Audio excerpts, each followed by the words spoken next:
Hey, Facebook, coming to you live backstage at the Giving Back Podcast, episode 243, Insights 85, a series of events crossed out and reminders. And it's very specifically about something very special that happened about a year ago. On the cover, if you're looking at today's show, is this group picture with a team of Vision Questers and Vision Quest leaders. Barbara Whitman, Don Morse, our two leaders. Barbara, just phenomenal, just absolutely phenomenal, out there front and center, helping us guide us through with this love of land and spirit and of people. Don Morse, her husband, her partner, and adding another dimension to the leadership through Vision Quest. And then the team, right? The Questers, me and James Werber, and Valerie and Terry Duperon. What an incredible opportunity, what an incredible experience. My many thanks. And the experience carries over. That's what I'm going to be talking about today. I hope you enjoy it, because we're going live in 3 and 2 and 1. So today's cover, you'll see a group of people, all of them really happy, and all of them in some ways enlightened, transformed. That is Vision Quest, September 2017, spending 10 days, actually 11 days total if you include our travel, because it was together in Colorado, in a very special place, with a very special group of people led by Barbara Whitman, and who was just a transformative spiritual leader. Her husband and partner, Don, who added a wonderful element for us. And I think in particular for me, not just as a guy, but just coming and understanding my perspective on things. And of course, the three other questers, James Werber, dear friend, Terry Duperon, Papa Bear, and Valerie, who really is a spirit dancer. So what came out of that, and what has been on my mind the last few weeks, is the vision that I had. And it, just to set a little context, the Vision Quest itself, which is a spiritual journey that is referred to in a lot of Native American culture, and has some, has some precedence in all indigenous peoples, in some type of journey, oftentimes referred to for men, but celebrated in other ways with women, from the tribes through the nations. We had a few days to prep going in, to prepare ourselves mentally and emotionally and spiritually and physically for our 3-day solo fast, which would be out by ourselves and with an opportunity to explore what's on our minds, free of distractions, not just company of others, but in the presence of nature, and being able to experience what was going on with us, what we were hearing, what we were feeling, and then also free of food. It was a solo fast, and 3 days, you initially think, oh, that's a lot. It's really not. At least not for most of us. We made it through just great. We had a deeper appreciation of the wonderful provisions that Barbara and Dawn provided us, both before and after. And then also a chance to be in nature, really in nature, and to surround ourselves with that type of presence. And we were in a very special place, high energy, close to where the Four Corners is, and feeling the presence of the millennia of the nations, the people of the nations gathering there in this particular area. So what came to me, and this was again about a little less than a year and a half after the Giving Back podcast, after we launched in 4th of July 2016, having the opportunity to feel what was going on and what were next steps for me, because this certainly took a different route, a different path than I had intended, and wanting to share what I knew and share what I had learned, share the knowledge of other leaders, social impact leaders, both in nonprofits and in business, essentially community champions. And it came like different opportunities have been coming in different forms, including to work specifically with businesses, in particular neighborhood businesses, and then also nonprofits, which has just been a wonderful opportunity. But the thing that came to mind on the second day of the solo fast was really, really clear, and it came in the form of three letters: CNN. And so if you say, well, what has CNN got to do with it? And is it actually, am I referring to the cable news network founded by Ted Turner? And I am. That is actually what came to mind. And it was something of a template. What I knew at one point, when I stopped and stepped back, is that if my show, if the Giving Back podcast hit 10 times, right? 10 times the biggest podcast out there, which I think, is like NPR with about 3 million people. That would be 30 million people. And that seems like a lot. It's a tenth, less than a tenth of the population of the United States. And it is way, way less than 1 billion people, which really is, for me, it's like critical mass.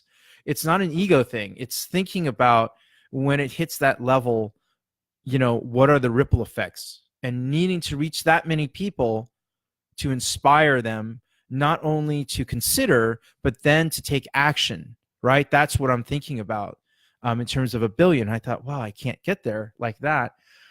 And understanding the need for imagery, right? To tell the stories, because then people will feel, and that's a whole different level of engagement. So it came to my mind, CNN, and there were a couple things that came out of that. And I'm going to describe it right now. The idea that it's rotating and repeating, where they had a format with something like, top of the news or featured, and then business and sports and international, and how I could fill that in with stories of giving back, of intentional acts, not of heroics, which are one time, which are also wonderful, don't get me wrong, but heroism, which is ongoing and purposeful. And it has this idea of impact and enduring, right? And thinking about what might fill in that hour, right? Then you have kids, which are really important, and stir the heart. It stirs the heart. And veterans and animals, and then international. And then what might the opportunity be for sponsors or advertisers? So instead of having 30 seconds to talk about Chester Cheetos, I mean, not that Cheetos are bad, they're wonderful orange things, but to tell the story of impact that an organization, a business, a government agency is having, and exposing people to maybe the problem in brief, and then what they're doing and what impact it has. That's valuable. So it's been on my mind a little bit more recently. And my friend Swami says it part of it is because it's we're in Mercury is in retrograde. So review and recycle and repurpose are moments in time. And as a matter of fact, I saw the lunar eclipse with my wife. We got up and saw it, and it was really quite striking. This big red moon, and this red planet Mars right next to it. So I'm definitely thinking about that. Anyway, so a series of reminders about the vision. And it's about, Joey. I had a conversation with Joey Powell from the Me Fine Foundation, they're just doing wonderful things for families whose children have been diagnosed with cancer or another life-threatening or very, very serious condition. And his background in ESPN and radio just got me to thinking a little bit more about it. And I asked him, and we were chatting a little bit. And finally, he says to me, Rob, there's nothing wrong with being a Letterman or a Jay Leno. And it struck me a little bit what he meant by that in terms of the platform and simply sharing the stories of greatness and of heroism from the founders and leaders and the volunteers and the folks who work at these organizations and the people in the community who donate their time, their talent, their treasure, all the supporters of that. And so it really brought me back to what I saw, my experience during the Vision Quest, and seeing that picture, and how that might happen, and how I might do it, and that part of this hesitation is that I'm kind of nervous about it, right? It's really outside the scope of my context a little bit, or maybe a lot, and that's okay. And having a conversation with my good friend Ron Klabundi from Generosity Feeds, he had sent me this book called the Go Giver by Bob Berg, and he told me something that was really important. He told me, Ron did. He said, I want you to listen to something from a fellow named Jim Rohn, right, who is a great motivational speaker and coach, and he helped people like Anthony Robbins. And he said this. He said, whoever renders service to many puts himself in the line for greatness, great wealth, great return, great satisfaction, great reputation, and great joy. Fabulous. And the idea was, Rob, who can you serve, and how many can you serve, and what will you do for them? What will they get out of it? What is the value that they will get out of it? Well, shortly thereafter, somebody I work with at the hospital, she said, "Oh, hey, I knew you were coming in. This is great." And she wanted to talk to me about the show. And I thought she was talking about Crazy Good Turns, which I had suggested, which is amazing production, right? Really, truly amazing. She said, "Oh, Rob, I listened to a few of your shows, and you sound like a real show host. You really sound like a host." And, I never ask about, like, hey, what did you like about it? I share it and I let people talk. It's like when you go into not a hospital, when you go into a restaurant and somebody asks you, well, how's the food? Well, if they're asking you, you're not going to say, oh, it stinks or anything like that. You want to be nice. You want to be polite. And you do want to give them some truth. And so you'll say that. But when somebody volunteers that up, it's important as a restaurant owner, a restaurant host, a restaurant manager. And that's important to recognize, that those comments, unsolicited, are really key. And when she told me that, it reminded me of what's in my wheelhouse and what do I have to contribute and how can I make a difference. So, with all these things going on and these reminders about what I'm doing and what I'm here for, when we came back up from our vacation from Universal Studios, which, by the way, is freaking phenomenal. It is so fun. We came back up and we saw Ursula and I were watching Letterman's new show on Netflix. And we were watching his interview with Jay-Z, and it was great. Really great. And there are segues in there, his production. But, I mean, this guy's really, he's awesome. He really is. And we stopped, and we were driving along for a while. And all of a sudden, Ursula just says, you should be on Netflix. You should have a show, and it should be on Netflix. And you can have interviews, but interviews with people who are all involved in the community, from the organization, the leaders, the donors, the volunteers, the people who are being served. And you want to share that story. And you want it, and I said, so how long do you see that, right? Because I'm thinking, that could be like, she's 20 minutes, 20, maybe 25 minutes. And you want it edited, you want it just right, you want to get it in there, you want to tell the stories, you want to use that as a vehicle to tell the stories, because people want to hear that, and they want to know, and they're good. And he said, kind of like Anthony Bourdain's, which, as much as I hate the fact that, how his life ended and his role in that, I just loved his shows. And I loved it because he gave great context very quickly, and he was in the culture and celebrating the culture, not himself, and doing it his own way, which I appreciated. So all of a sudden it just seemed like I had this great message and I had clarity in terms of what I can do. And then I think the piece that was really super cool is understanding I had an evangelist, which we need to move forward. An evangelist in my wife, the most important person in many ways to support me on this in that way. And it just absolutely blew me away. And when I was describing this to a good friend of mine, George, just this morning, I said, this is the first time that Ursula had her own view of what it could be. And I want to be mindful of that. And, when Joey from Me Fine Foundation was saying, hey, man, a way to do this is you're just going to need to talk about it to everybody and everybody that you feel comfortable with. And I thought to myself, yeah, probably people I don't feel comfortable with too, because it doesn't mean that it's out of context for them. So I spent a day being very, very uncertain with that, right? How that would look like, what do I do? And then I spent the next day after that thinking that through a little bit, being more comfortable, at least less physically uncomfortable, and thinking through what that might look like and what I would do next.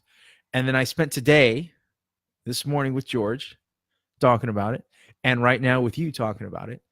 And so what is the next phase? The next phase is the network, right? GBN, Giving Back Network. Making that happen, having that loop of goodness and kindness and intentional acts towards each other, and showing that everything a community needs is right there, and that individuals have an impact and that make a big, big difference, not just on others, but on the entire community and towards a problem that is important to them. And how to do that with a collaborative approach. We'll figure that out along the way. So I don't know exactly what it's going to be like, and neither did I know about the podcast, but I know for sure that it feels like it's the next iteration. It feels like it's the next thing to do. It feels right. And so that's the direction I'm going. The last thing that I had in here was this video that I was watching yesterday. And again, this was a little bit just one of those things, these reminders of these events that happen. And it's this video from Upworthy.